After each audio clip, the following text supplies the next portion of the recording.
Pensé que estabas furioso conmigo. Nunca estuve enojado contigo.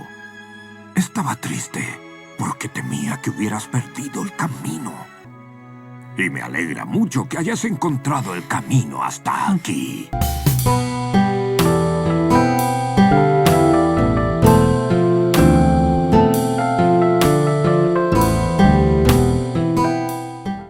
El mito de Sansón es una de tantas ficciones que aparecen en la Biblia hebrea, el cual nos relata la historia de un milagro hecho por el dios Yahvé Elohim.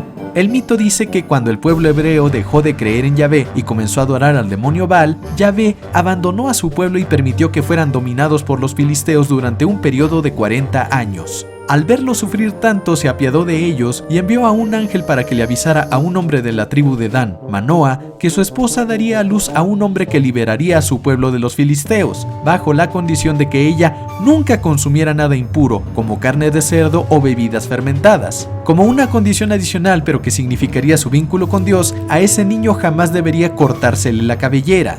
La esposa de Manoa era estéril y de avanzada edad, por lo que al nacer su hijo confirmaron que el milagro era genuino y lo nombraron Sansón, que significa el que sirve a Dios. A lo largo de su vida, Sansón demostró su enorme fuerza al enfrentarse contra leones y filisteos, siendo capaz de matar a su antojo porque no había hombre capaz de vencerlo. Pero justo eso, un hombre jamás podría. Pero, ¿qué tal una mujer? Sansón tuvo una primera esposa que fue quemada por los filisteos, por lo cual él tomó una quijada de burro y con ella masacró a 1.000.000 de ellos. Eventualmente tuvo que huir a la región de Gaza, donde se enamoró de una mujer llamada Dalila, que era filistea. Muy pronto la sobornaron y ella se dedicó a tratar de averiguar cuál era la debilidad de Sansón. Las primeras ocasiones él le mintió, demostrando ella su urgencia por despojarlo de su enorme poder. Sansón estaba consciente de que Dalila no era una mujer buena, pero aún así, tras tanta insistencia, él confesó que si le cortaban la cabellera, perdería automáticamente toda su fuerza. Dalila pronto ordenó a un sirviente que le cortara el cabello mientras estaba dormido, y así Sansón quedó vulnerable al ataque de los filisteos, quienes le sacaron los ojos y lo hicieron prisionero de un molino. Al perder su cabello, el vínculo que tenía con Dios se perdió, pero la facultad de la cabellera es que vuelve a crecer. Finalmente, un día los filisteos organizaron una gran reunión en su templo, a la cual acudieron todos los líderes religiosos, militares y políticos de ese pueblo, y de manera soberbia mandaron traer a Sansón para que los entretuviera. Sansón, ciego como estaba, suplicó a uno de los sirvientes que lo dejara reposar en las columnas centrales de aquel recinto mientras se oficiaba la ceremonia. Entonces, Sansón imploró a Yahvé que le concediera una última vez su prodigiosa fuerza de antaño para acabar con los filisteos, aunque eso implicara su propia muerte. Como su cabellera había crecido nuevamente, su vínculo con Yahvé se restauró y de este modo Sansón derribó las columnas del templo, ocasionando la muerte de todos los presentes.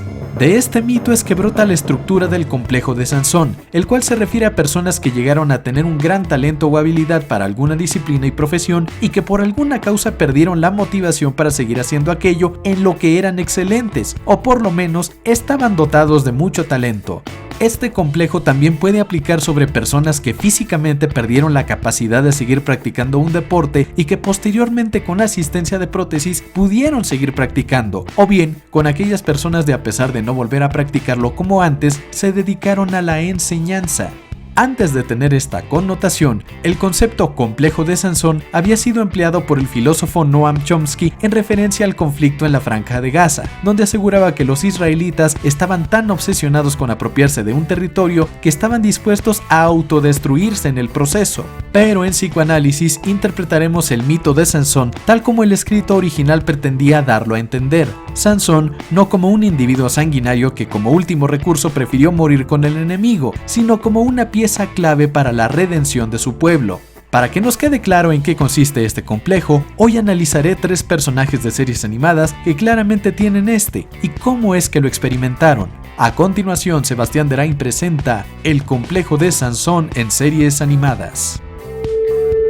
Pato Aventuras. Mucha gente me ha solicitado que hable de este reboot porque le brindaron un nuevo giro a la ausencia de la madre de Hugo, Paco y Luis. Sin embargo, aunque pareciera que vamos a hablar de Della Doc por la prótesis que tiene en la pierna, el personaje que mejor se ajusta a un complejo de Sansón es Rico McPato, también conocido como Scrooge. Como bien se nos explica durante la primera temporada, el asquerosamente millonario tío del Pato Donald estaba sumergido en un rencor hacia la vida que lo mantenía completamente pendiente de su dinero y enojado con todo aquello que buscara sacarlo de su gris y misántropa rutina. Pronto descubrimos que tiempo atrás, en compañía de sus sobrinos Donald y Della, Rico McPato se dedicaba a explorar el mundo, coleccionar diversos artículos valiosos o malditos e incluso llegó a toparse con personajes de leyenda.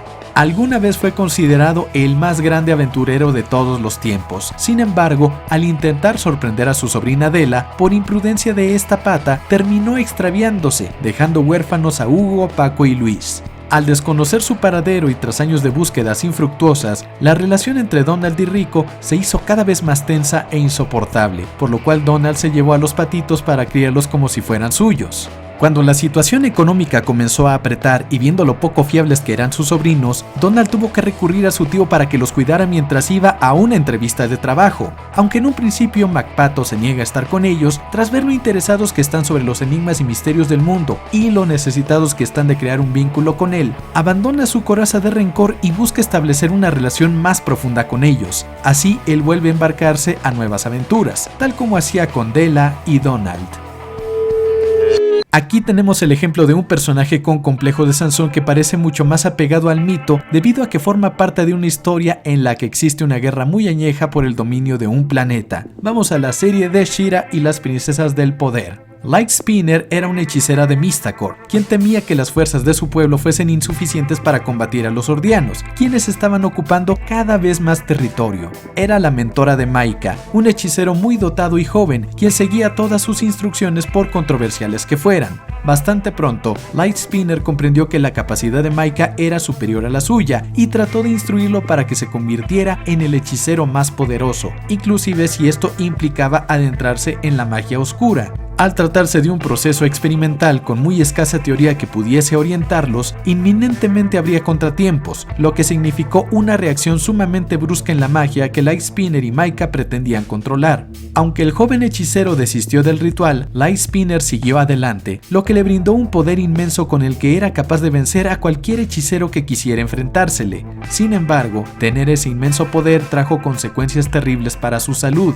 Además, haber atacado a su propio pueblo significó su destierro de Mystacor, por lo cual ella decidió traicionarlos uniéndose al ejército ordiano. Poco a poco su salud fue deteriorándose, pues su cuerpo no era capaz de generar resiliencia sobre los efectos de la magia oscura, teniendo que utilizar a la Black Garnet para sobrellevar su condición. Durante este periodo cambió su nombre a Shadow Weaver y pasaba cada hora de sus días rumiando su odio contra aquellos que no la apoyaron, desquitando su rencor en Catra, a quien sin importar lo que hiciera, terminaba recriminando y amenazando. Al empeorar la situación de la guerra y ver cómo todo el planeta estaba condenado a morir, Shadow Weaver decidió sacrificarse para que Catra y Adora evitaran la debacle, derribando las columnas del templo ordiano primero para así liberar a Etheria de su dominio. Claro, esto simbólicamente hablando, realmente ya derrotó a un monstruo, no tiró nada.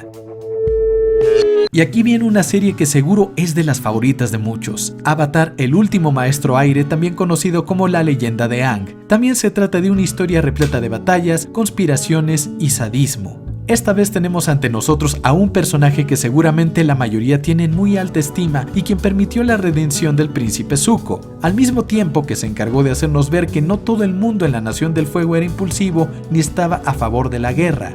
Iroh fue el primogénito de Azulón y estaba destinado a convertirse en el Señor del Fuego.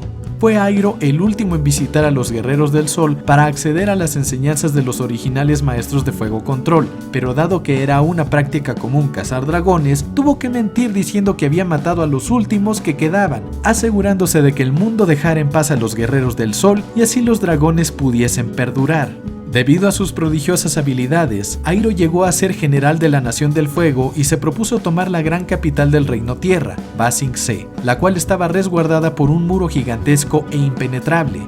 Iroh fue capaz de sitiar la ciudad por 600 días y consiguió abrir un acceso en el muro exterior para que el ejército de la Nación del Fuego pudiese entrar. Sin embargo, cuando únicamente faltaba abrirse paso por el muro interior para irrumpir en Ba Sing Se, Iroh se enteró del asesinato de su hijo Luten y perdió toda su motivación para seguir avanzando hacia el centro de la ciudad. Ser incapaz de conquistar Ba Sing Se fue considerado un fracaso mayúsculo. Simultáneamente, Azulón, el entonces Señor del Fuego, murió sin causa aparente, dejando como instrucción que Ozai fuese nombrado Señor del Fuego en vez de Airo, quien estaba devastado por la muerte de su único hijo y no intentó tomar el puesto que por derecho merecía. Airo se retiró de su cargo y dedicó su vida a aprender sobre el mundo espiritual. Tiempo después, ya con la tiranía de Ozai en su apogeo, Airo descubrió que tenía un sobrino, a quien el propio Ozai había quemado para dejarle una horrenda cicatriz en el ojo. Airo vio en Zuko una nueva esperanza, y desde entonces se dedicó a cuidarlo e instruirlo para que se convirtiera en el Señor del Fuego, para una era de paz y prosperidad, lo cual no fue fácil de conseguir y que incluso implicó ser traicionado por su sobrino. Esto lo llevó a terminar en prisión. Airo aprovechó este periodo para ejercitarse y prepararse para la derrota de su hermano menor, ayudando al Avatar y confiando en que todas sus enseñanzas para Zuko fuesen suficientes para vencer a su superdotada hermana Azula. Como pudo verse en cada caso, luego de conseguir la plenitud o de conseguir un gran poder, cada personaje cayó en un profundo desasosiego que los llevó a abandonar aquello en lo que tenían talento o que disfrutaban más. No es necesario ser viejo para desarrollar este complejo, también se puede experimentar siendo joven, como los niños que desde pequeños quieren ser futbolistas, artistas, ingenieros, etc., y que realmente disfrutan de hacerlo y están aprendiendo rápido. Sin embargo, las crueles palabras de un maestro o de un familiar, inclusive de niños de su edad, pueden generar una herida tan profunda que estos niños prefieren abandonar el sueño antes de poder experimentarlo. Pero que nos quede claro algo. Como seres humanos que somos, tenemos la capacidad de aprender toda la vida, y si tienes talento para algo y quieres arriesgarte a desarrollarlo, hazlo. Sé como Sansón y libera a tu pueblo. Tú eres tu propio pueblo, obviamente. ¿Vas a dejar que los filisteos simbólicos te saquen los ojos o saldrás de ese molino para redimirte y vivir la vida como tú anhelas? ¿Qué piensas tú del complejo de Sansón? ¿Has notado que otros personajes lo tengan? Si el video te gustó, regálame un pulgarcito arriba y suscríbete a mi canal porque el amiguismo es la onda. Sebastián Derain para servirte.